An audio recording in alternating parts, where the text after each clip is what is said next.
Sending you live now, Mr. Mayor. Thank you.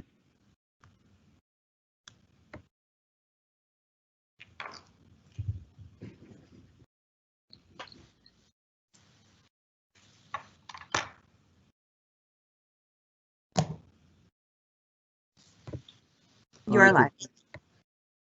March the 9th, 2021, and it's a beautiful day in HRM, and can almost see the end of the pandemic in a little bit of distance, but not too far away, folks. I'm Mayor Mike Savage. I want to acknowledge that we are in the traditional, the unceded land of the Mi'kmaq people, the land, this part of the territory known as Jabuktuk for the Great Harbor, and we should all be somewhat aware of the peace and friendship treaties that exist with the Mi'kmaq people, and understand that we're all treaty people. So good morning. I'm going to begin, as we always do, with recognizing our very distinguished and intelligent crew of councillors this morning by district, to make sure that everybody's ready to go, beginning with Councillor Daigle Gammon in District 1. Good morning, Mr. Mayor and fellow colleagues. Beautiful day in Fall River, bright sunny day. Can't wait to get started. Thank you. Awesome. Councillor Hensley, what's it like out your way? Beautiful sunny day here, Mr. Mayor, and just want to take this opportunity to acknowledge the passing of Don Trider of Dartmouth. He also had a summer home in Gates Brook, and he also played a lot of golf up in the Myers Grant River Oaks golf course, but he'll be dearly missed. A lot of people may remember him as the superintendent of the Dartmouth School Board for many years before he retired from that position. Anyway, my condolences to the family, and hope that Mr. Mayor be able to send a card to the family. Thank you. I will indeed. My condolences to the Trider family. I knew him, and certainly my father and he were colleagues in school board issues for a long time. Councillor Kent. Thank you, Mr. Mayor. I am here and ready for a good day's work. I would like to share with colleagues and anyone who's listening that we have a resident of District 3 who some of you may know and some may not, but Medrick Cousineau and his wife Jocelyn are new recipients of the Meritorious Service Award for military veterans, and it's related to his extraordinary work with service dogs and Pause for Thought and all of the championing that he's done to support service members who have veterans or active service members with PTSD. So it's a proud day for that family and certainly for the community, and I hope we have a chance to commend him in sometime in the future. The awards have not been actually presented yet due to COVID, but it's an exciting time. So congratulations to them both. Indeed, yes, I do know Medrick, and as many do, and admire the work that he's done. He's had a very positive impact on a lot of lives, so congratulations. Thank you for mentioning that, Councillor Kent. Councillor Purdy. Good morning, Mr. Mayor. Good morning, colleagues. I'm here from beautiful District 4, loving the sun, early spring. Sorry, Patty, with the skiing, but it is lovely to see an early spring. Anyway, ready for the day. All right, Councillor Austin. I'm here, Mr. Mayor, ready to go. Thank you. Councillor Mancini. Good morning, Mr. Mayor. Good morning, colleagues. Looking forward to a good day at council. Councillor Mason. Hello, Mr. Mayor. Here from beautiful, sunny Halifax South downtown, and Councillor Mancini. They're all good days at council. All good days. Somebody get Councillor Mason some help, please. Councillor Smith, how are you? I'm great, Mr. Mayor. Hello, colleagues here from the sun-shining District 8, Halifax Peninsula North, and hopefully we can make it a speedy meeting. All right. Councillor Smith, how you doing? Oh, I got Councillor Smith. Councillor Clary. Can't hear you, Councillor Clary. Best ever sounded.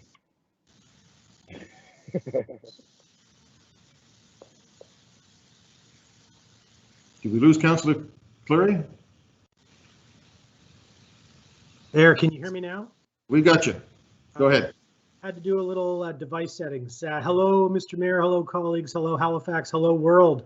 Coming at you from Halifax West, Armdale. You can see circa 1960s Quinpool Road in behind me here. And I'm trying to square, Mr. Mayor, what you said earlier about a group of smart individuals with the fact that someone told me just earlier that today was National Meatball Day. So there you go. Oh, well. I'm going to leave that alone for now. Councillor Morris, how are you? Good, thank you. Good morning, Mr. Mayor and councillors and staff. Delighted to be joining you from Clayton Park, the heart of District 10. Awesome. Councillor Cuttle, how are you today? I'm very well. Thank you very much, Mr. Mayor. Hello to everyone out there. I'm coming to you live from Purcell's Cove and got a beautiful picture of the Macintosh Run Community Trail, one of our regional parks. Beautiful. Councillor Stoddard, good morning. Morning to all my colleagues, Mr. Mayor, coming to you from bright and sunny District 12. And I just want to apologize. The sign behind me is Grenada. Hopefully I won't be kicked out of any family members. Thank you.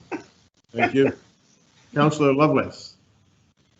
Good morning, colleagues. Coming to you live from Hammers Plains, St. Margaret's, District 13. And we had a beautiful walk in the woods this morning down to Flat Lake with the puppy dog. Get outside, folks. It's gorgeous out there. Great. Councillor Blackburn.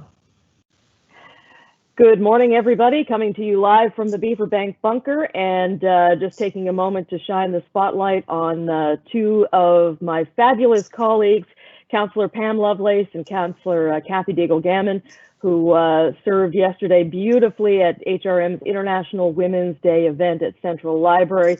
Pam co-hosting, Kathy was a panelist, and it was a spectacular morning. Everything from tears to laughter, and it was just it was that whole range and then some. So it was a great job, ladies, and you did us proud. Thank you so much. Sorry, I was waiting for a post-it note of some kind there. You kind of caught me off guard there. Sorry. Thank you, and congratulations, colleagues. Councillor Russell. Thank you very much, and good morning from wonderful Lower Sackville, where we are in the middle of Sackville Sandwich Week, and I would invite everybody around the council video and everybody watching to come out to Sackville and enjoy one of the sandwiches from one of the 18 places here in Sackville, including Apartment 3 and Press Play Cafe and Freeman's Little New York. We have a bunch of great sandwiches. Unfortunately, Councillor Curry, no meatball sandwiches this week. So I hope everybody has a great day, and I'm looking forward to the council meeting today. Thank you. Deputy Mayor. Good morning from sunny but cold Bedford, Wentworth, and looking forward to today's presentations and discussions. All right. Our CAO, the intrepid Jacques Dubé, you're with us today? Here and accounted for, Mr. Mayor. Looking forward to a productive session today with council. Thank you. All right, thank you. And John Traves is going to keep us out of jail. You with us today, John? I am, Mayor. Good day, good day. Awesome. I acknowledge our great staff in the clerk's office, Ian and April and everybody else who's been doing great work for us. We'll start off today with the approval of the minutes of February the 9th, if people have had a chance to look at them, and if somebody wishes to move their adoption. So moved, Councillor Russell. Moved by Councillor Russell. Second. Second by Councillor Stoddard. All in favor? Aye. Aye. That's carried, thank you. The order of business for today, just a couple of things. We're going to begin with the Halifax Water presentation. We've suggested to the partnership that we will do the economic strategy presentation as close to 1 o'clock as possible. Mr. Clerk, is there anything else?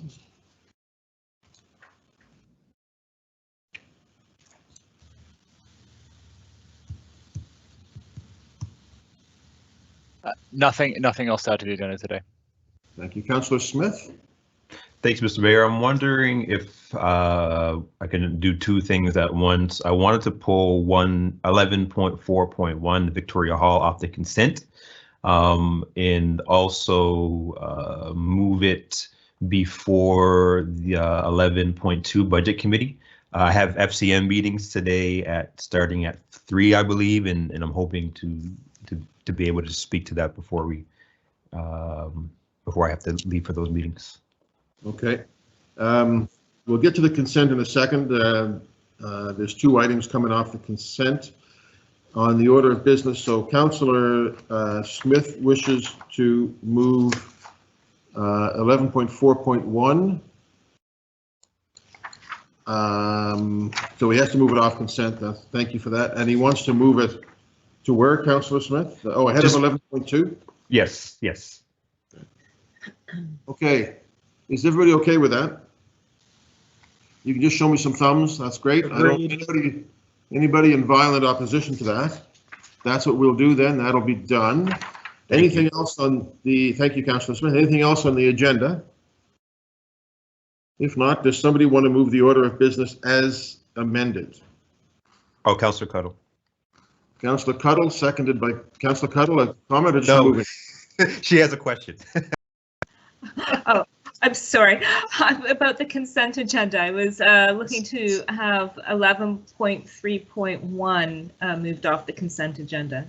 Yep, we'll do that for sure.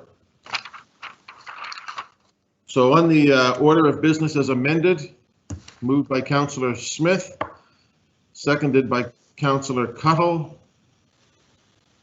On the order of business, we don't need to go to a vote on that. I think we can just say all those in favor. Aye. Aye. Aye. Opposed? So that's what we'll do.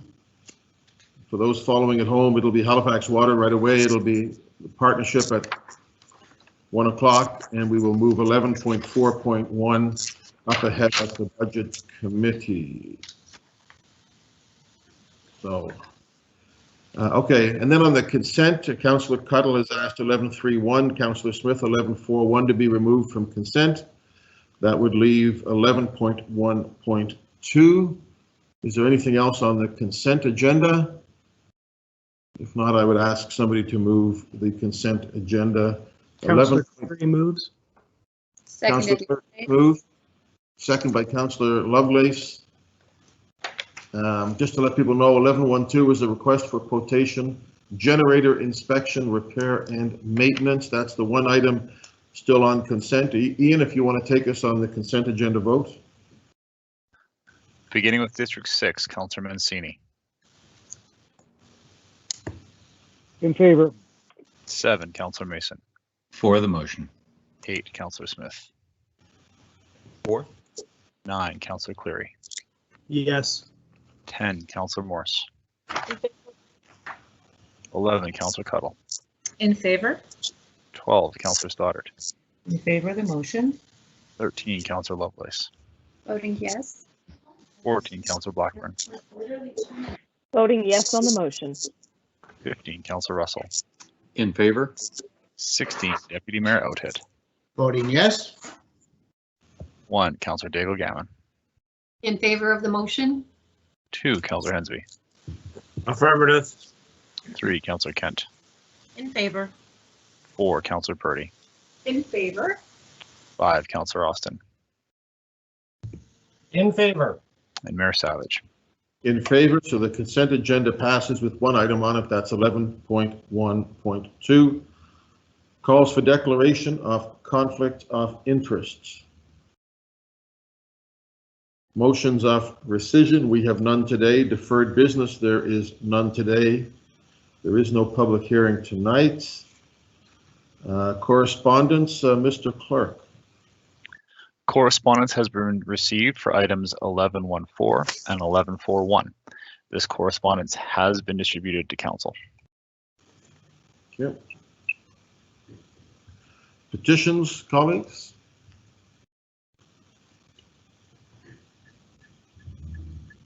Hearing no petitions. We'll move to presentations. 9.3.1 is the Halifax Water 2021-22 business plan. And do we have our folks with us? That would be Kathy O'Toole, Jamie Hannum, and Louis de Montbrun, who deserted us and went over to Halifax Water in the last little while. And a good pickup for them. Kathy, are you with us? I am. Can you see me? We can see your presentation on the screen right now, the cover. I am here. Thank you All right. very much for the opportunity. And thank you for also acknowledging the staff who are with me today. And I want to acknowledge that Jamie Hannum will be retiring March 31st. So this is probably Jamie's last opportunity to answer questions and present to council. And wow. Jamie is the only remaining member of the senior leadership team at Halifax Water that joined the team at the Halifax regional amalgamation. So Jamie has been a director with Halifax Water for about 24 years and has a lot of corporate history, both on the municipal side and on Halifax Water's side. So I want to wish him well after today. Thank you for acknowledging that, and we all wish him well in his Freedom 45. Indeed. So I heard Councillor Smith's request for a speedy meeting, so I'm going to do my best to get through this quickly and allow time for questions. We are here today, and if you want to move to the next slide, you can see that what we're planning to do is run through the strategic goals and objectives for 21-22 and quickly touch on a couple of the capital and operating budget highlights. If you move to the next slide, you'll see that we're required to bring our annual budget to the council meeting as a result of an administrative order that council approved in 2018. So what we'll run through is the strategic objectives. In your package, you also have a council report that is fairly detailed and tries to demonstrate the many ways in which Halifax Water is deliberately trying to align with municipal council's strategic priorities. The business plan that we're presenting was approved by the Halifax Water Board at a board meeting in January. Next slide. We present our strategic goals and objectives by essentially our different departments and functional areas. The first section I'm going to talk about is water services. One of our goals this year is to complete our water quality master plan update. This will be the fourth version of a water quality master plan that's been in place since the Halifax Regional Water Commission was created. The next thing we're going to be doing this year is trying to secure approval for a water supply enhancement program. This is a 10-year program that will see us spend about $230 million, and it's being driven by a number of factors, but primary amongst them is asset renewal. So our water treatment plants at Pockwalk and Lake Major in Dartmouth both require some recapitalization, and we'll be looking at enhancing our treatment processes to allow us to meet the emerging challenges caused by changing source water conditions. The next program we've got also relates to changing water quality. Our objective next year is to fully implement an enhanced algal monitoring program. We had introduced a temporary program last year, largely as a result of some concerns with blue-green algae at Lake Major. We're looking to make that program permanent now, and we'll be doing enhanced algal monitoring on an ongoing basis. Our next objective under water services is to launch and successfully implement year one of an expanded lead service line replacement program. So Halifax Water has had a lead service line replacement program for a number of years. In 2019, our board had approved, late 2019, that staff would begin working on enhancing our lead service line replacement program with a more aggressive target. Our initial program would have seen us fully replace lead service lines by 2050. Our new target is to get the lead out by 2039. Part of what we're doing is enhancing the assistance to customers to pay for the private portion. So some changes in that program were approved by the Nova Scotia Utility and Review Board in 2020, 2021 will be the first construction season where we should be able to increase the number of lead service lines that are replaced and increase the amount of assistance to customers in doing the private side. Also in 2020, we conducted a dam safety audit, and those findings were presented to the Halifax Water Board in the fall. So next year we'll be implementing the findings from the dam safety review. And our final strategic objective for water services is to recommend some next steps for water loss control. Halifax Water has a very successful water loss control program, and we're looking at how the new information and data from our advanced metering infrastructure and new technology may offer an opportunity to further refine the program. Or we may also conclude that we've reached the economic level of leakage, and it doesn't make a lot of sense for us to continue to chase leaks and find and fix small leaks if there are not sufficient operational benefits and savings to justify it. That piece of analysis will be conducted by the end of the year. Then we'd be taking a recommendation to the Halifax Water Board whether we need to change our targets for water loss control. Next slide. The next operational area is wastewater and stormwater services, and we have a 17-year-old biosolids facility that we need to upgrade, and this year we will be going out to procurement for capital and operating contracts. So this project's being driven by asset renewal due to age. We need more capacity to meet the demands of growth. We do have some current operational challenges with the facility, and we also have some some operating contracts that will actually expire on March 31st, 2022. So we have some fairly tight timelines that mean we have to pay close attention to this project and keep it on track for the 21-22 fiscal year. We also started a wastewater research program last year. 2020 was the first year. We're just in the process of reporting to the board on that. At the March board meeting, there'll be a review of what was accomplished in year 1. Next year, we'll be implementing essentially year 2 of that wastewater research program. Also, we'll be going out to consult stakeholders on the plan for the Harbor Solution plant upgrades, and we have to meet compliance requirements by 2040. Right now, our best estimate is that it will cost us around $425 million to upgrade those Harbor Solutions plants. We're doing things like the wastewater research program right now to do everything we can to try to find ways to optimize how the plants currently operate and to hopefully mitigate those future costs. Also on the wastewater side, we have a wet weather management program. We have many projects that we'll be delivering next year, and we'll also be looking at some amendments potentially to help incent or motivate private side I&I reduction.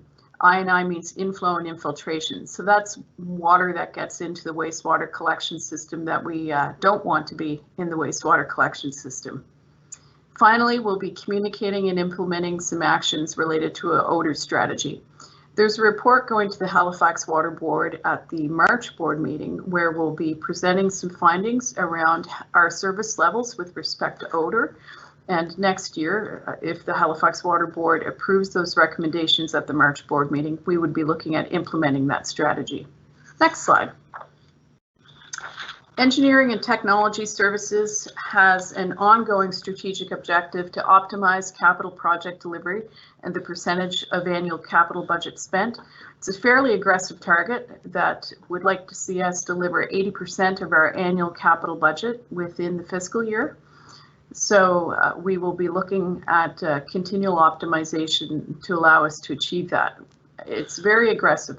Not many municipalities or utilities are delivering 80% of their capital budget in a year, just due to the complexity of some of the projects, the difficulty securing approvals, securing land rights, and multi-year projects in nature. We'll be completing the design and tender process for a new Burnside depot, and we're consolidating 4 existing operating depots and building a new one on Jeanette Avenue. And we're currently at the design phase for that, so that project is on track. We also recognize that the municipality's project to redevelop the Cogswell interchange is going to drive some significant activity for Halifax Water. There's water, wastewater, and stormwater infrastructure within the area of redevelopment that must be relocated. So those projects are within our capital budget. We'll also be working on the water supply enhancement program that I'd already spoken about under water services, developing a roadmap for data intelligence, intelligent water, and looking at all the new types of smart devices that are available in the marketplace, and opportunities such as utilizing big data and machine learning. We're taking that intelligent water strategy and going to refine our IT strategic plan. We also have some existing projects that were part of the existing IT strategic plan that we'll be looking to deliver next year. There are a suite of projects related to cybersecurity and also a new ERP system. Enterprise resource planning is essentially the replacement of Halifax Water's SAP system. And this project was just approved by the Nova Scotia Utility and Review Board about 2 weeks ago. So that project is proceeding. We'll also be looking at asset management and finalizing some work on levels of service. Setting levels of service for asset management is really important. It will help support future public consultations, discussions at rate hearings, and our long-term financial planning. Finally, we'll be monitoring and reporting of our progress against the Integrated Resource Plan. So an Integrated Resource Plan is a long-range capital plan for the utility, looks at the next 30 years and what we need to spend to maintain our assets, meet the needs of growth, and environmental compliance. This plan was approved in November 2019, and now we're monitoring our performance against the plan. Next slide.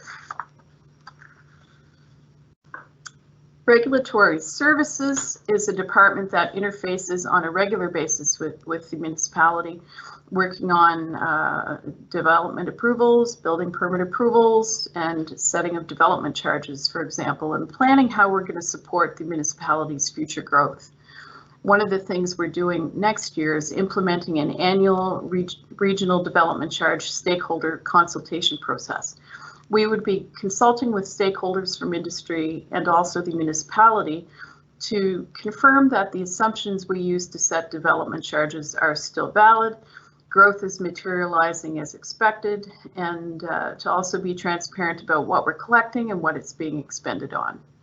We also look for feedback from developers in terms of the administrative efficiency of the business processes.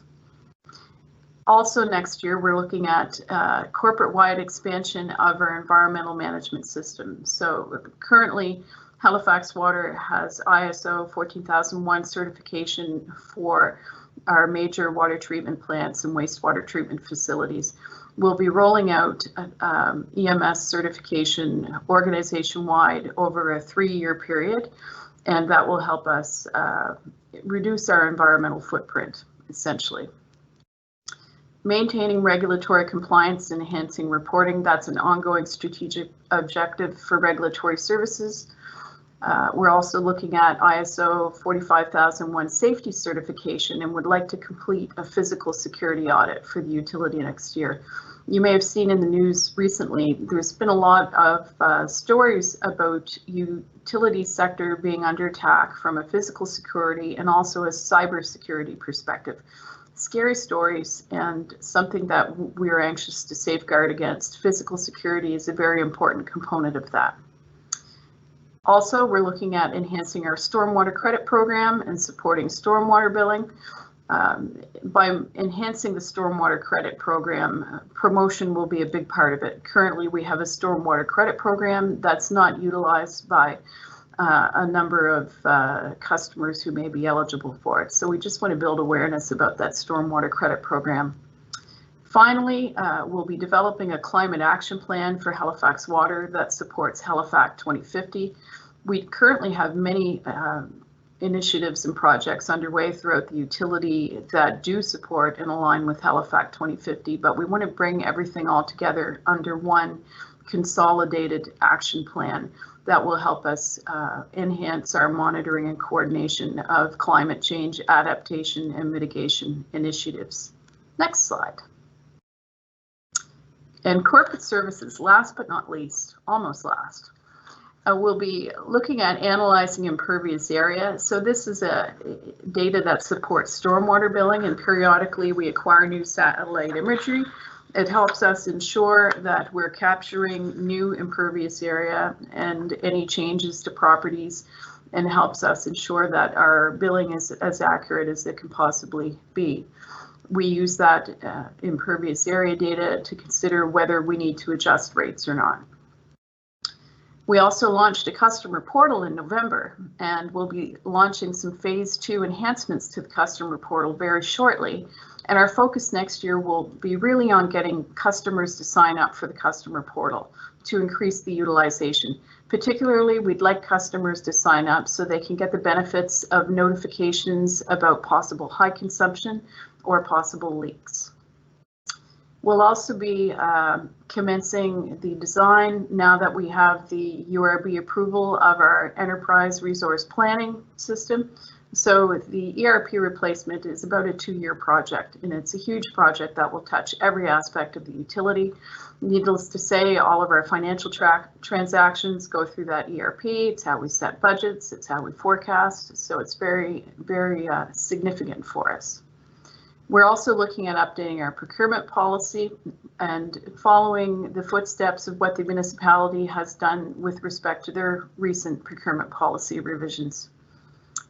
We're looking at financial forecasting and reporting. It makes sense to do that as we're doing the ERP replacement. It's good to look at how your business processes need to change and what can be improved. And we will be looking at our cost of service manual. So the cost of service manual is the guidance document we're required to have by the Nova Scotia Utility Review Board.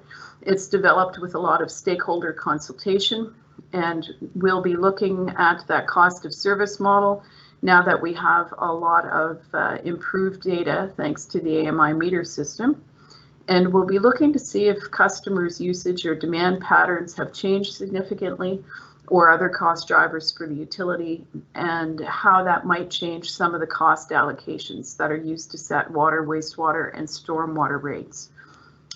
And last but not least, for corporate services, we're excited that we're introducing a new bill design and also monthly billing for our customers. We're hoping that these will be introduced this spring. Monthly billing in particular will be helpful to customers. Customers, the majority of them are billed every 3 months. It's a lot easier to keep up to date with a smaller monthly bill and to budget for a monthly bill than to deal with quarterly bills. So it's our hope that the new bill design combined with the introduction of monthly billing will be viewed as a positive step forward by our customers. Next slide. In the administration area, we're still continuing to work on the Cogswell District Energy System. The next step is to really figure out the regulations in terms of the rules that will guide customer connections, how customers receive service, the rates that they would be billed, and how we would protect the infrastructure for the Cogswell District Energy System. We also have an objective to update our service level agreement with HRM.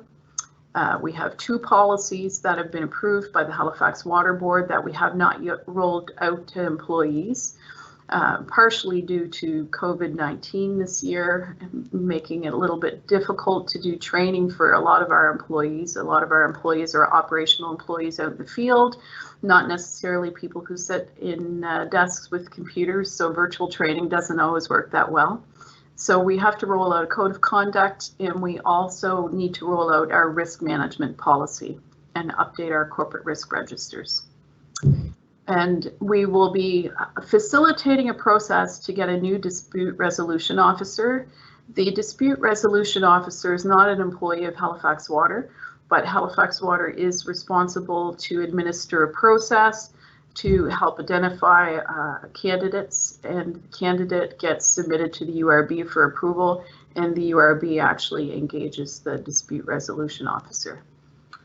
Finally, stormwater customer communications and education is on our radar, trying to enhance some of the stormwater communication and education. We'll be taking our detailed communication plan to the Halifax Water Board at our June board meeting.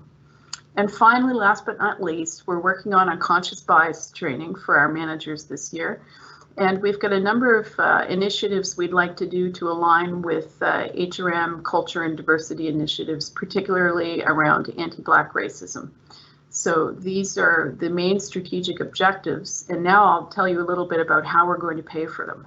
Next slide. Our capital budget is $126 million. And this pie chart shows that the majority of it this year is being expended on the wastewater side. Wastewater accounts for 61% and water for 29%, and stormwater is the smallest portion at 10%. And our budget is funded largely through debt and depreciation. Regional development charges are used to fund growth-related projects, and we have a small amount of external funding. It's also important to note, in case councillors may not remember, that Halifax Water is fully supported by user rates. We're not reliant upon any revenues through property taxation. And we're required to report to you what our debt service ratio is under that administrative order. There is a cap on our debt service ratio of 35%. We're well beneath that cap. Our debt service ratio for next year is projected to be 20.3%. Next slide. This is just a list of the major capital projects next year. I'm not going to read through them, but there is a good write-up on each of these projects within the detailed business plan that was attached to your council report and is in your package. And if you have any questions about a specific capital project, Jamie Hannum is here with me on the call and would be pleased to answer any of your questions. Next slide. So our operating budget is showing that we will have a deficit of $11.6 million next year. Unlike a municipal utility can run a surplus or deficit. So we are projecting a deficit budget next year. And when we move to the next slide, you'll see that the reason we're able to have a deficit budget is because we do have sufficient accumulated operating surplus to fund our deficit. So utility rates fund our operating costs, depreciation, and debt servicing. Our rates are designed to allow the utility to break even and provide depreciation funding so we can renew assets. And our water rates and stormwater rates are not changing in 2021-22. Wastewater rates do increase on April 1st. And we do think some changes to stormwater rates may be proposed later in 2022. However, at this point in time, we're not quite sure if those changes will be an increase or a decrease. It really will depend on when we have all of our new impervious area data and have that analyzed and have a good understanding of how many new customers we may have this year. So that's something we'll be working on. Next slide. And this is the last slide, I believe. So this is just to show you our accumulated operating surplus. This is one of the requirements under the administrative order that we talked to you about our deficits or surpluses, and also our accumulated surplus. So you can see for the 21-22 fiscal year, we are projecting to have $26.9 million in accumulated surplus, and then we will have the deficit of $11.6 million coming off that, leaving a remaining balance of $15 million. And Halifax Water, unlike the municipality, does not have reserves, unrestricted reserves. We do have some small amount of special purpose reserves. So the accumulated operating surplus is really how the utility manages risks. We're targeting maintaining an accumulated operating surplus balance of between 3 to 5% of our operating expenditures. That's a target that's been approved by the Halifax Water Board, which aligns with best practice from the Government Finance Officers Association. So with that, I think we're open for questions.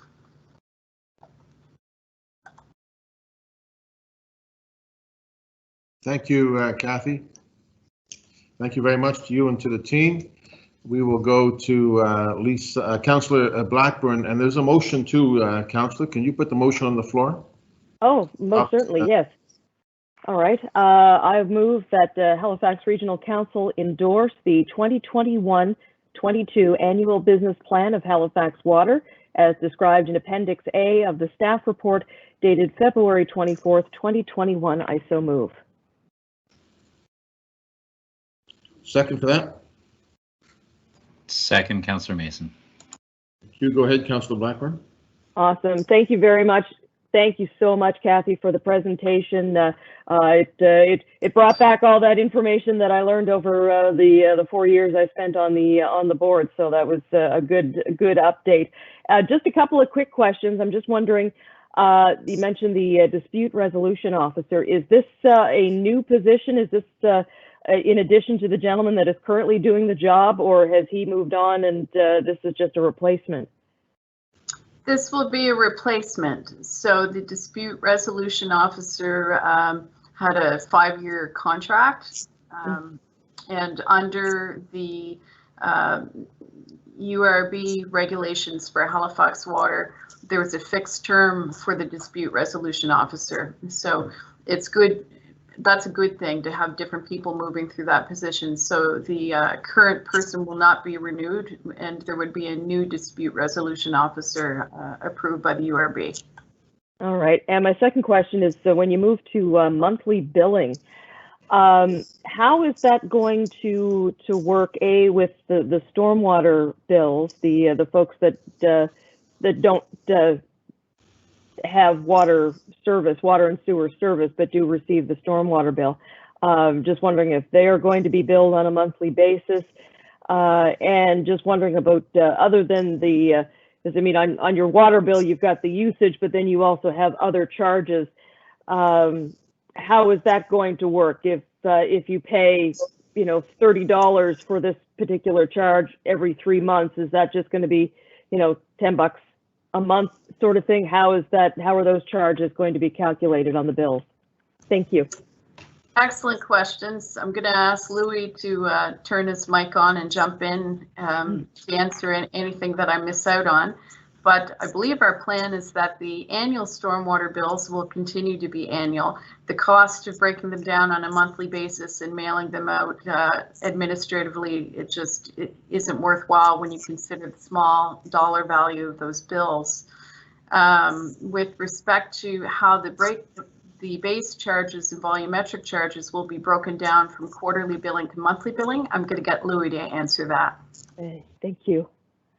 So any of the base charges would essentially, instead of being divided into 4 and billed quarterly, will be divided by 12 and billed monthly.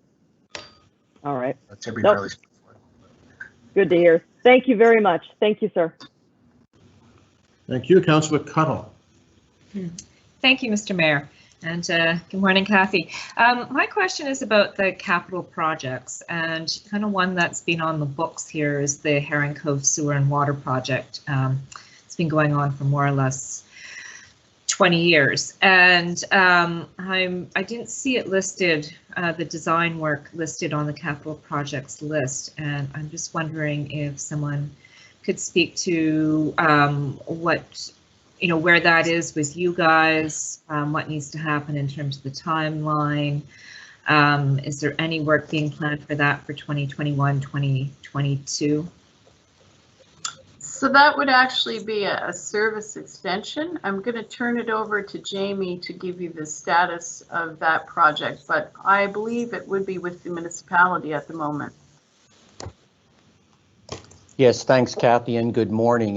Kathy's quite correct. The Herring Cove Water and Sewer Servicing Project, which has quite a history, it's been going on for 10+ years through phases in the community, is a municipal project.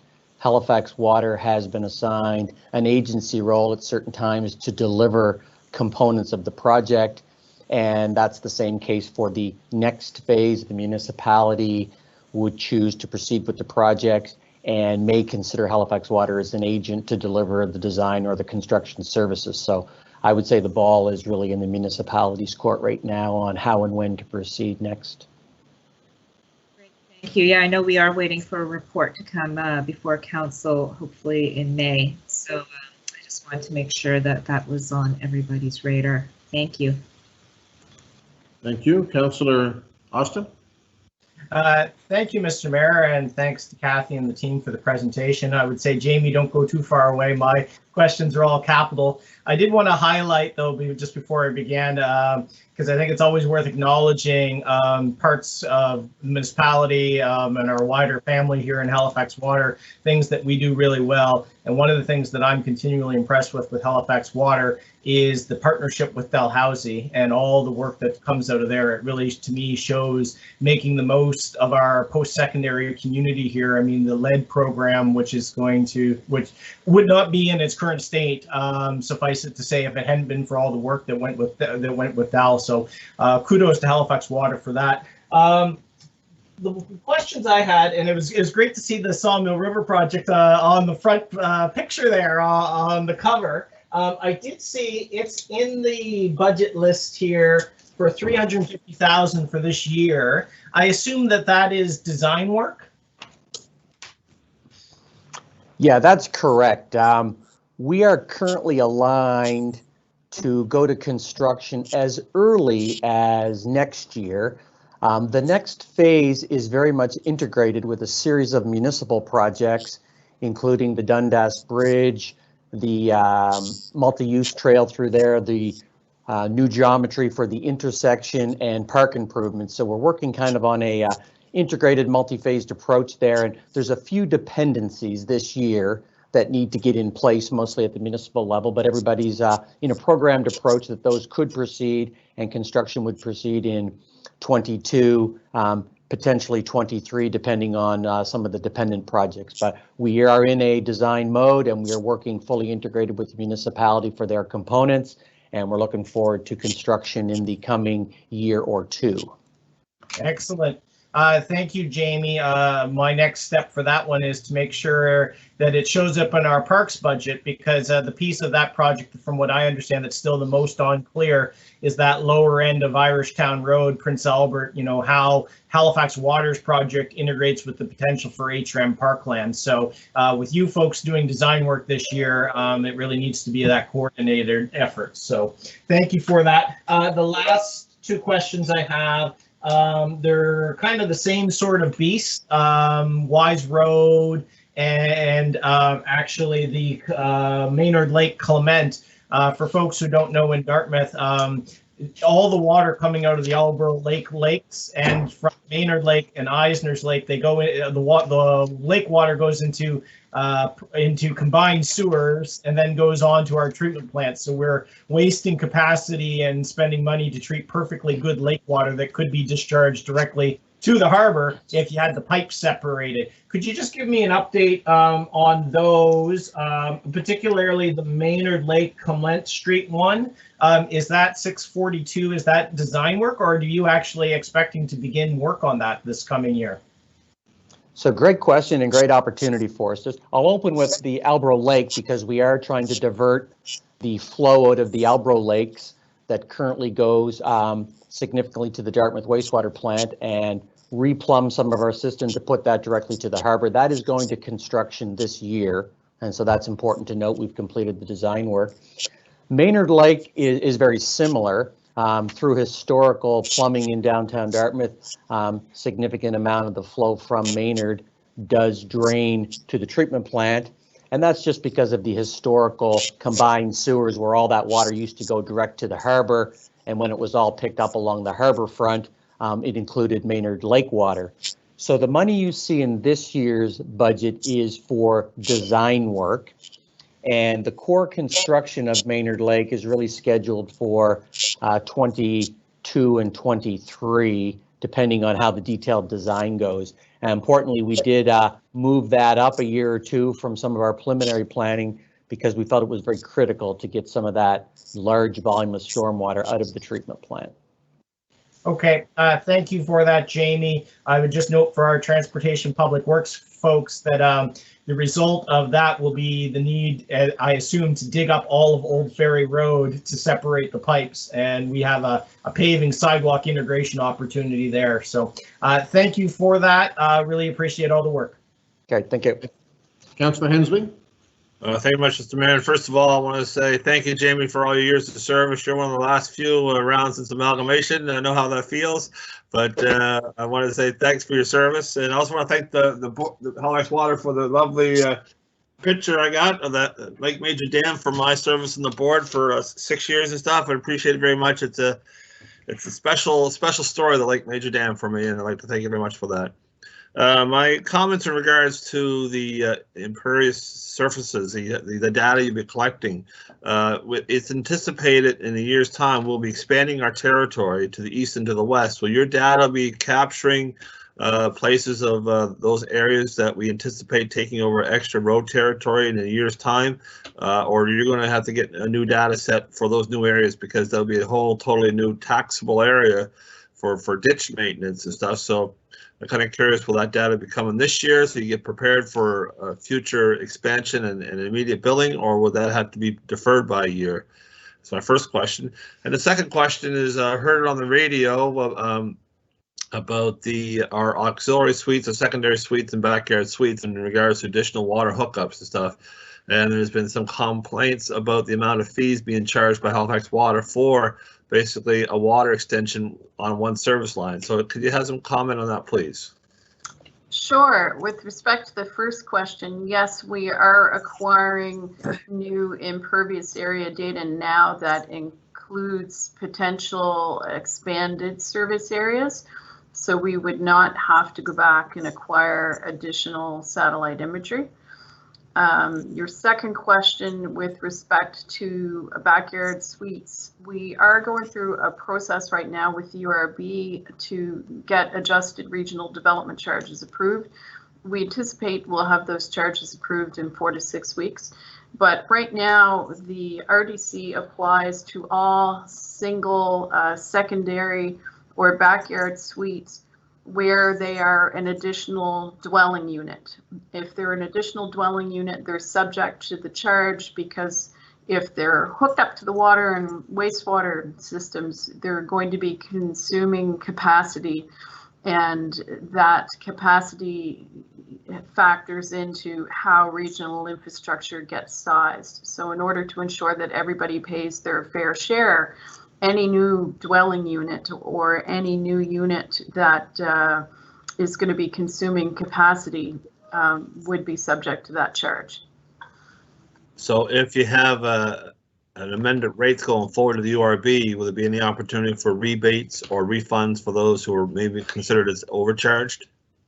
So there would not be a adjustment to the regional development charge until probably about 5 years from now, unless something, if the growth projections or some of the underlying assumptions and costs that feed into the regional development charges are off by plus or minus 15%, then there is a trigger that we would be resetting the regional development charge. If the assumptions and factors that feed into those regional development charges don't change by 50%, then 15%, then the next naturally occurring reset would be in about 5 years' time. Thank you. Thank you. Councillor Lovelace. Thank you. Thanks, Kathy, for this presentation. You know, I think this is my second go around with it. So really helpful to dig a little bit deeper. Heck of a lot of work that you and your team are doing. And I just want to also give a shout out to Jamie. Congratulations and have fun. You deserve to put your feet up. You've done a fantastic job. So my question is in regards to environmental stewardship and the integrated stormwater policy, knowing similar to what we've talked, what Councillor Austin just raised, you know, around protecting our waterways. Certainly this is an integrated work with federal, provincial, and municipal governments all coming to the table to define what quality stormwater is. And, you know, I'm wondering where that conversation is with the province, knowing that they haven't been looking at, you know, the specific streams, rivers, and lakes with regards to nitrogen, phosphorus, and various different pollutants. And so where are we with actually confirming what is quality stormwater in the suburban and rural areas? Thank you. So you're correct. Currently, quality of stormwater is not regulated. Halifax Water's role is essentially collecting and conveying stormwater in areas where we own the stormwater infrastructure. Halifax Water, though, does participate in meetings and committees with both municipal staff and with Nova Scotia Department of Environment. So Nova Scotia Environment is really the driver with respect to what happens with respect to the issue of stormwater quality issues. And I would characterize Halifax Water and the municipality both as being in somewhat of an advocacy role. One thing that we are doing now or have done recently is both the municipality and Halifax Water have submitted on March 2nd input on a white paper that the federal government released with respect to the formation of a Canada Water Agency and what the mandate of that Canada Water Agency and the strategic objectives should look like. And one of the areas that the municipality and Halifax Water emphasized is that there needs to be some integrated leadership on stormwater issues, whether it's you know, best management practices or whether it's addressing where the country is going with respect to the quality issues.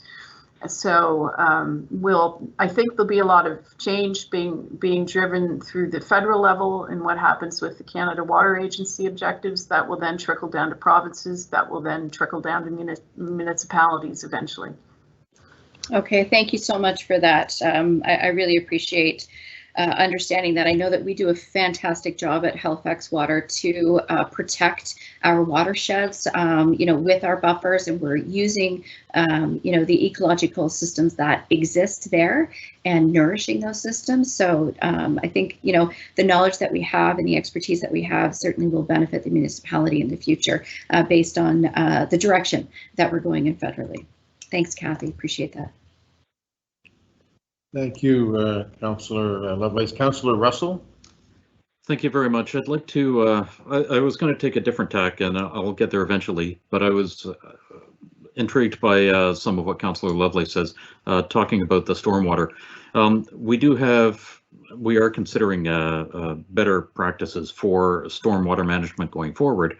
But in the past, Sackville was built 50 years ago, and the infrastructure here is 50 years old, and it was using the practices that we had 50 years ago, with First Lake being basically in the middle of it and receiving a lot of the stormwater from culverts and drainage just all around the lake. It used to be that everybody was dumping everything into First Lake. At this point, we've been able to change that a lot. So that there is still some silt going in there, there is still some stormwater in there, and there could be infrastructure put in place to manage that and to filter it so that not everything that goes down the storm drain, the pet waste or the salt from the streets or anything, it could be filtered before it gets to the lake. And I'm just wondering if there are any plans to refit what we currently have as far as stormwater infrastructure, or will it just be working on it on a go-forward basis? So I'm going to ask Jamie if he has anything to add on this, but currently our mandate is to collect and convey and to ensure that what we're doing meets any provincial or federal requirements. In terms of what gets discharged at end of pipe, you know, with respect to to stormwater, as we mentioned before, there's no quality component that we're required to abide with right now.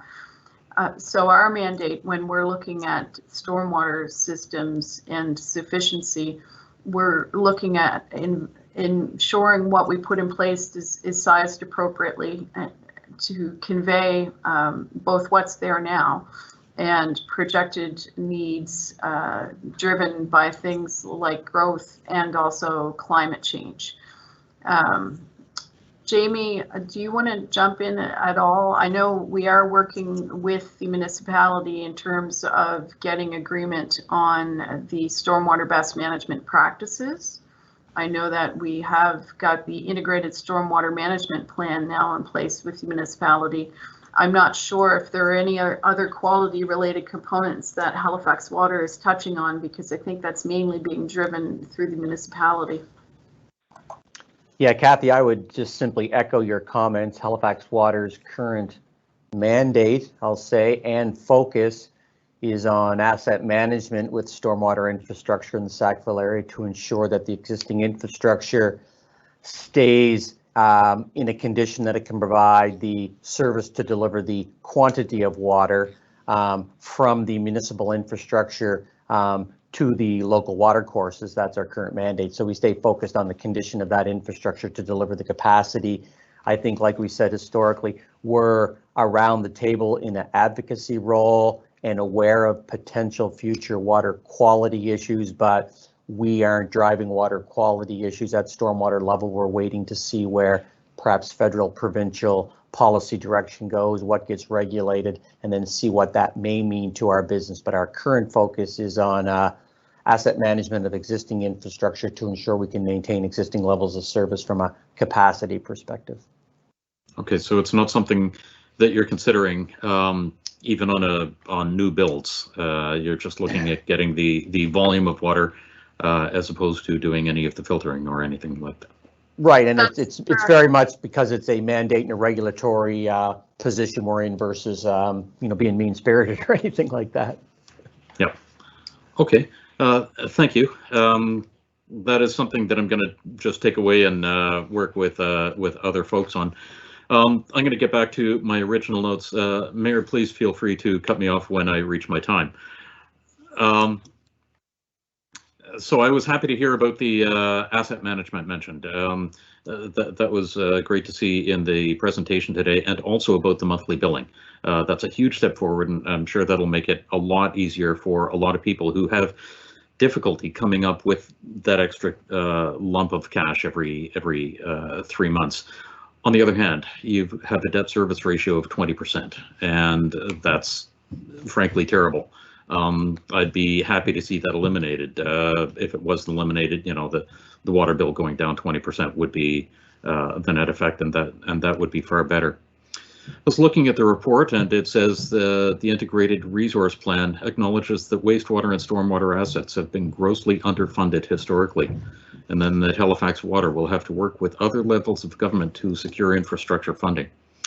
I'm wondering, are you looking for, with securing that funding, are you looking for a one-time upgrade of some of the wastewater and stormwater assets, or are you looking to establish a continuous pattern of maintenance of them, or a more continuous pattern of maintenance? You already do some, so that it will be more balanced and heading into last longer, basically.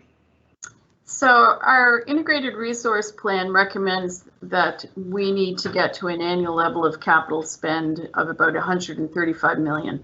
Halifax Water's capital budget has been slowly and steadily growing, and we're within a hair's breadth of it now because we're up to $126 million. Mm-hmm. Our capital budget, is largely funded by a depreciation and debt servicing, hence the debt service ratio of 20%.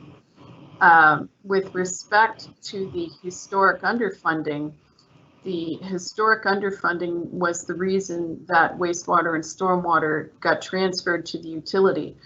And since the 2007 transfer, the wastewater and stormwater capital budgets have steadily increased. And that is because the depreciation and debt servicing essentially to fund capital is included within the utility rates. With respect to the federal and provincial funding or funding from other levels of government, we're looking for essentially anytime there's an infrastructure funding program opportunity like the ICIP program, we would be looking at submitting applications for funding. Water and wastewater infrastructure is eligible for gas tax funding. However, the municipality and Halifax Water, unlike other jurisdictions, because water and wastewater service are delivered in a utility-like structure, the capital needs are funded through the rate base, and Halifax Water is not getting or seeking an annual slice of the wastewater, stormwater funding, through gas tax. If the municipality did want to support the wastewater and stormwater recapitalization, that would be the one alternative.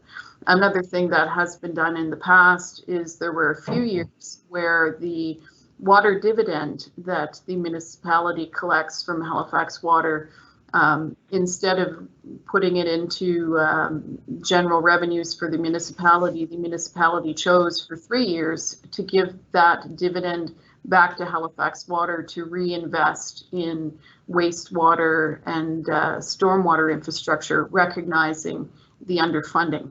That was the first 3 years, I believe, right around the time of the transfer. So those discussions happen periodically, between the municipality and Halifax Water, but the decisions are made based on the respective budget challenges of the two organizations at that point in time. Mm-hmm. Do you have anything to add with respect to the funding from other levels of government? I was just going to say our corporate approach is very much a sustainable asset management approach to ensure a continuous level of service for our customers. However, the availability of federal provincial funds are very much project specific. So, we chase those projects as they become available, and any net contribution to those projects, helps us create that long-term sustainable vision at the utility level. Okay, thank you. Mr. Mayor, you're muted. I believe I'm over time. You're so far over time that I turned the clock off at 11 minutes. So there we go. Thank you. I would be happy to come back. No problem. I'm going to try to finish this off before we take our break, colleagues. We may have to delay coming back after lunch. Councillor Purdy. Thank you. Mine's really quick. It's just a clarification. Thank you so much, Halifax Water and Kathy. A lot of information. I really appreciated your report. Just a clarification on the program that's going to be implemented this year to promote compliance of new service connections, to promote disclosure and resolution of issues at the point of sale. Is that at the utilities expense, or is that another expense for the seller or the buyer of the home? It would depend on the nature of the issue. So what we want to do, and we'll be working with the industry to develop this program, is to get a program in place, hopefully by the fall, that will prevent surprises to new homeowners and mitigate future risks. So it would be, one of the things we would be looking at is, does a property have a lead service line? Is there a potential cross connection? Do they have a backflow prevention device? Depending upon the area of a potential non-compliance with the property, most of them, if they're service lateral issues, get funded on private property are the homeowner's responsibility. But if the issue is identified at the point of sale, then that's the point of time when it's most easily addressed, because it can be dealt with through the negotiation between the buyer and the seller, or it can be potentially built into the cost of the mortgage or taken off the proceeds from the sale. So it's better to have it, the discussion surface and have the issue resolved at that point than after the transaction has closed, and then it truly is the property owner's responsibility to deal with and fund after the fact. Okay, so it's more than just the lead pipe replacement. That's for all water line connections to have kind of inspection. Oh, okay, thank you. Thank you, Councillor Austin. Second time. Thank you, Mr. Mayor. And I'm just wondering, one of the things that's coming up on Prince Albert Road, it will be one of our first in the municipality with the project this year, the road project being driven from the municipal side, is the creation of a rain garden pilot project, basically to direct stormwater flow into. And one of the challenges we have, and it's not just for HRM, it's also with developers out there, like whether they're building places like Port Wallace or Penhorn, is what the standards are going to be around alternative stormwater and how that infrastructure is going to be cared for and managed over time. And I know there's work going on with our staff. I'm just wondering if Halifax Water could update us as to where that might be, because the last thing we want to do is start building these sorts of things through new developments or in our own projects, and then there's not any and we don't have the responsibilities or maintenance sorted out as to how we're actually going to keep these things over the long term.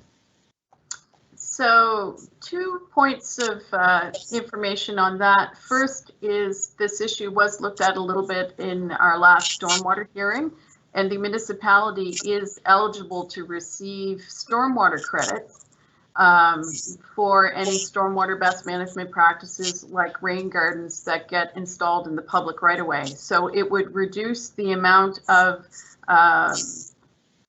bill from Halifax Water to the municipality for the stormwater right of way charge. So hopefully the municipality would see some savings that would help with whatever the incremental maintenance costs are for that stormwater best management practice infrastructure. If it's a rain garden, then in the public right of way, then that would be the municipality's responsibility to maintain it after it's installed in order to continue receiving the stormwater credit. Okay.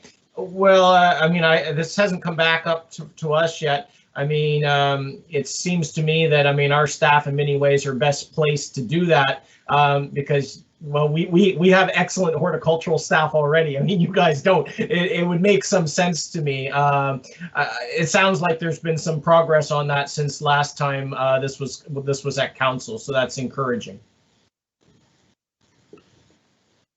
Okay. I'm good, Mr. Mayor. Thanks. Thank you, Councillor Lovelace. No, I'm good. Councillor Austin just hit where I was headed, so we're good. Thank you.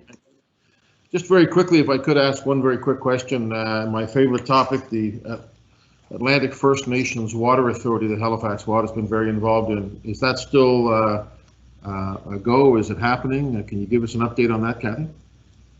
Yes, they are still a go, and it's very much still happening. So our former general manager, Carl Yates, is the interim CEO of the Atlantic First Nations Water Authority. And Halifax Water is still supporting that initiative right now through the provision of some advice on setting up asset management practices and GIS, I believe.